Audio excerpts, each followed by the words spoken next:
What's going on, guys? ChaseWins.com coming to you for Saturday, January the 25th, 2020. God, I can't believe the first month of 2020 is already gone. Man. Anyway, let's get on a recap and a free play for Saturday. Reason I'm doing it is still Friday night. It's about midnight now. Doing this, the last game that we had on the card today just ended in an overtime battle between Butler and Marquette, and there is 144 college basketball games on the docket for tomorrow, for Saturday. So a lot of work to be done. Been working on Saturday's cards since about 7 o'clock this evening. I've gotten preliminary breakdowns done for about 60 of them, so still a lot of work left to do. I've been focusing on the earlier matchups, obviously to start with, so we can get those out as early as possible. I've got 3 selections that I already want to release, but just because now that we are deep into conference play, you see now, and if you do your own handicap, and I want you to pay attention to this, when you have teams, especially teams that are fighting for top spots in their conference or in their division, who are playing a lesser tier opponent, let's say, and they're playing at home and they think that, one of their star players has been dealing with cramps or he's had muscle aches or weaknesses or whatever. If they think that they have a good chance of winning, it doesn't matter by how much. If they have a good chance of winning without that person so they can rest him, get him back to full strength, then they will sit them potentially because of a matchup coming up down the road and where they know they're going to need that individual. So until I get official lineups this time of year, I don't chance it by releasing something to where then 2 hours before the game we realize that player ABC is not going to play, and that affects the line, that affects my decision, that affects what I think the outcome is going to be. When you're not just dealing with wins and losses, when you're dealing with a point spread or with a total, something of that nature. So until I get that, which will probably be mid-morning, I can't release them. Now, I haven't had a game of the week at all in January this year. I did have a big game of the year in hockey at the very beginning of the month, just after the new year started. But other than that, we usually have a game of the week most weeks in some sport. But this month we haven't. So I've gotten, God, probably 3 dozen or more emails, people saying, hey, when's your next game of the week? Something that you can really step out on. And guys, this isn't something that I know weeks in advance. I circle games because I think that it has the potential of being one. But until there's an official line, until we see what the teams do up to that point, player statuses, all that stuff, you just don't ever know. There is one for today that I love. William Hill has a line. But what's odd is William Hill released this line at 6 p.m. Friday, fairly early, but yet still to 5 minutes ago, there was no offshore lines whatsoever. No offshore book at all had a line on that. It doesn't worry me, but I do not want to release it. Even though I use William Hill lines, I don't want to release this game, use William Hill lines, and then tomorrow morning, offshore books start doing it, and it's completely different because I know that a lot of clients aren't using William Hill. They're using Bovada, 5 Dimes, Bet DSI, things like that. But just stay on the lookout. Follow me on Twitter at PicksChase, on Instagram at ChaseWinSports. If you are not subscribed here, hit the subscribe button, hit the notification bell, because if I have it, the write-up's done. I'm not saying I will, so don't send me a ton of emails in the morning going, hey, is it coming? If I have it, you will get an email if you're on my email list or you're already a client, or it will be put on social media. So you will know about it, and there will be plenty of time for you to purchase it and get the game.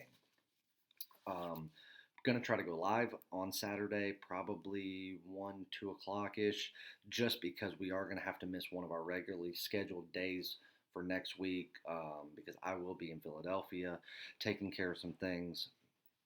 So let's go ahead and get on a recap. Obviously, Wednesday, as I stated, that was the biggest or the largest card we had ever released for a Wednesday. 13 games, going 10-3 with two top play winners.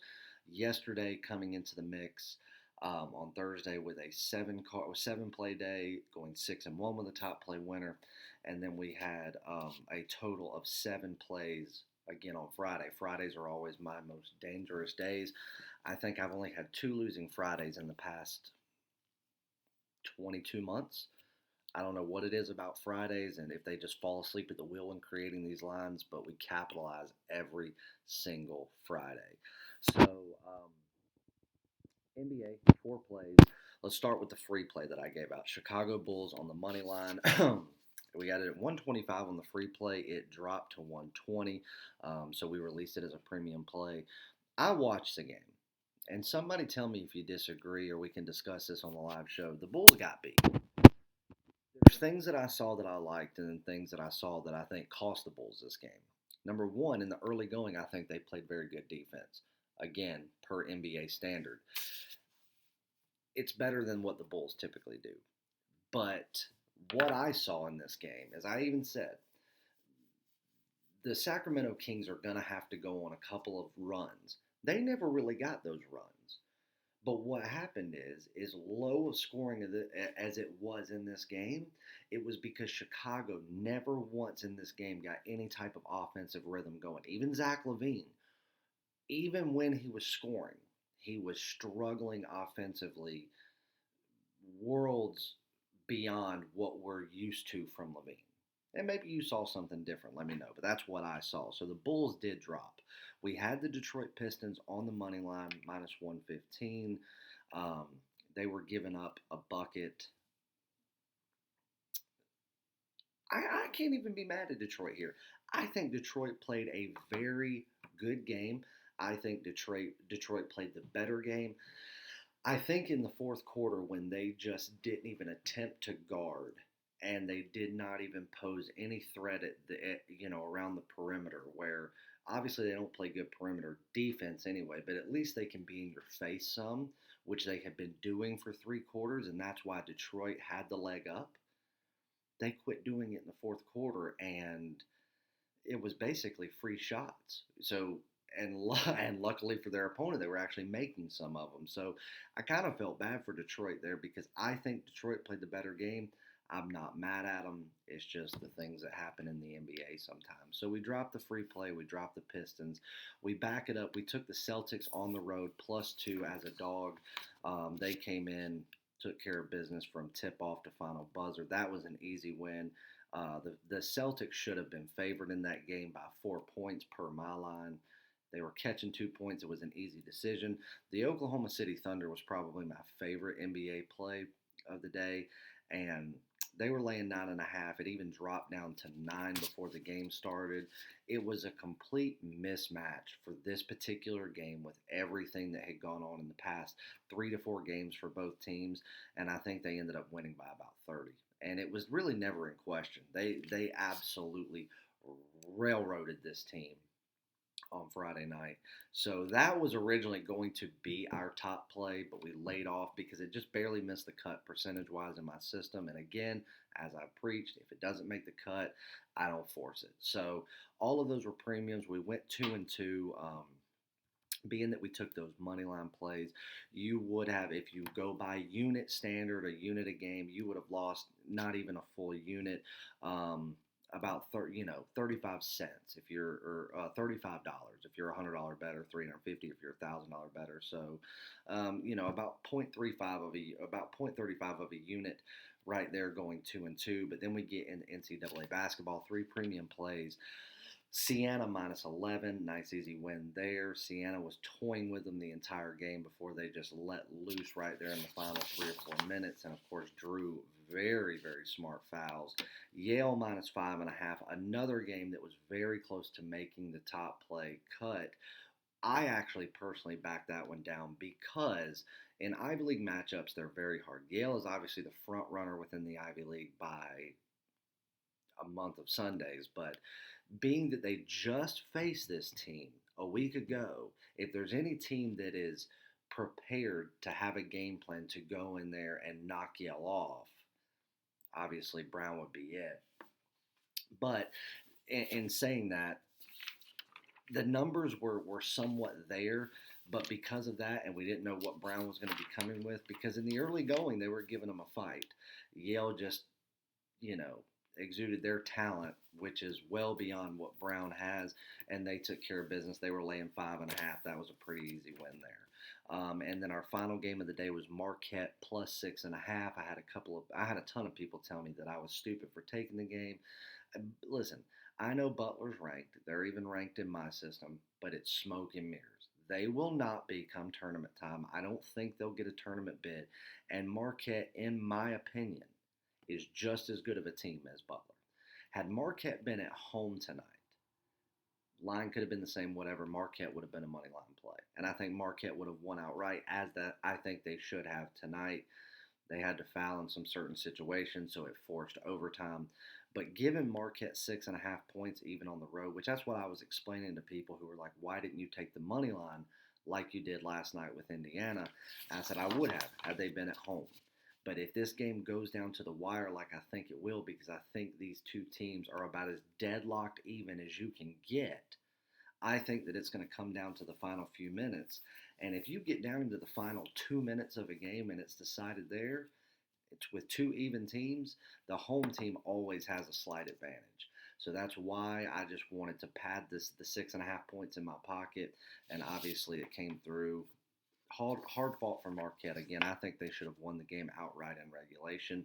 But even having to make some fouls and then missing some last chance 3-pointers, they still only got beat by 4. So we went 3-0 in college basketball. So a 5-2 day overall. If you rate it by units, going 1 unit per play, you would have picked up just about 2 3/4 of a unit. So yet again, another profitable day. That puts us at 21-6 over the last 3 days alone, with 3 top play winners in that span. So guys, if you're not on a package, for the love of God, get on one, because you're missing out. And Saturday is going to be huge. We are going to have a big card on Saturday. I'm not going to be shy about it. I'm not going to say, oh, we're just going to pinpoint 1 or 2 games. Because let me tell you something. If you're with a handicapper who's got 144 games that he has to choose from that he can break down, and he can't find an edge that's worth risking money on and truly making a hard-earned investment on, other than one, then you don't have a real handicapper. And that's just a fact. When you have days like this, I could probably find 20 games that are worthy of an investment. Now, am I going to have 20 plays? No. But we may very well have 10. It's going to be a big day. There's going to be top plays, probably multiple top plays, and there may even be a game of the week. If there is a game of the week, again, I'll let you know. Buy a 3-day pass for $50, a 7-day pass for $99, a month pass for $299, whatever you like. Jump on it. You will not be disappointed. Obviously, games of the week, month, and year are not included unless you are on a 1-year all access or you purchase the top played month or year, which only includes daily top plays in all sports, as well as those games of the week, month, and year in all sports. So anyway, let's get on a free play. We're going to take a road.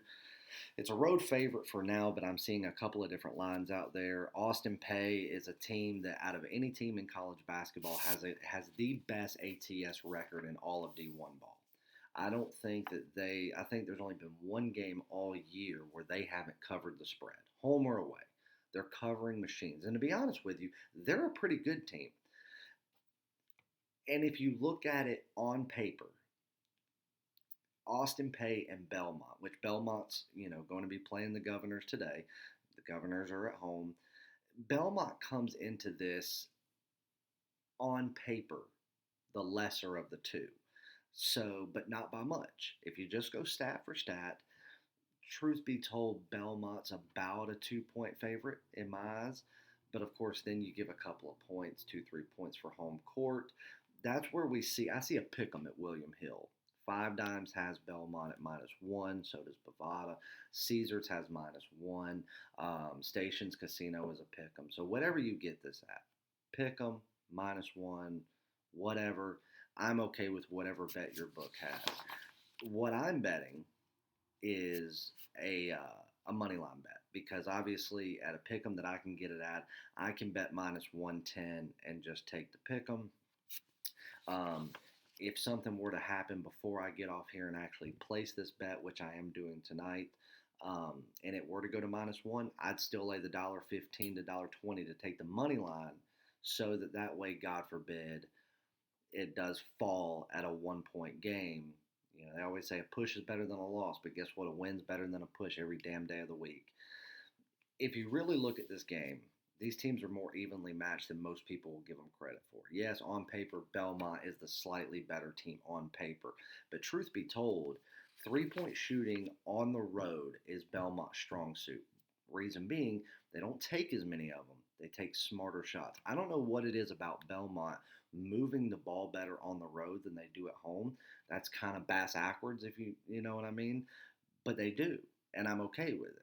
You know, some people just do weird shit. You would think that they would have that rhythm and that flow at home versus on the road, especially when they're going and playing a team and teams that they have played this year that maybe aren't the most competitive teams in the world, but at home they're tough to beat.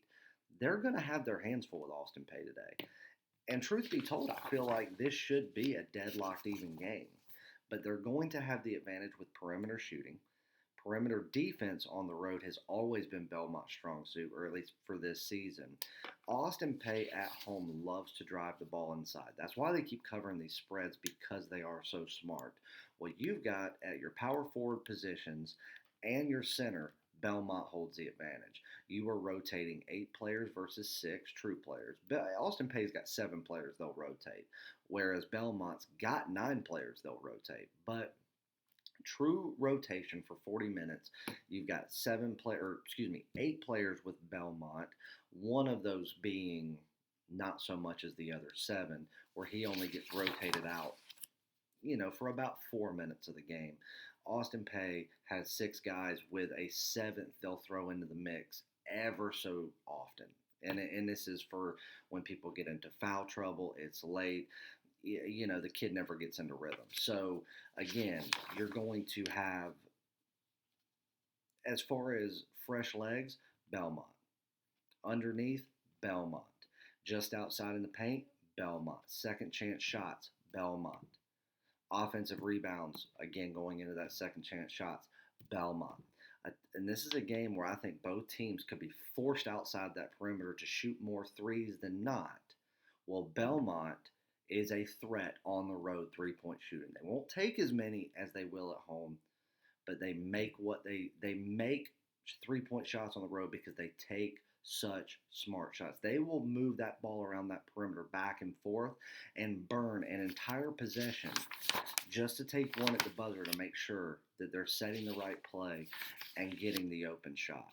So again, that's going to force Austin Peay to play tougher defense.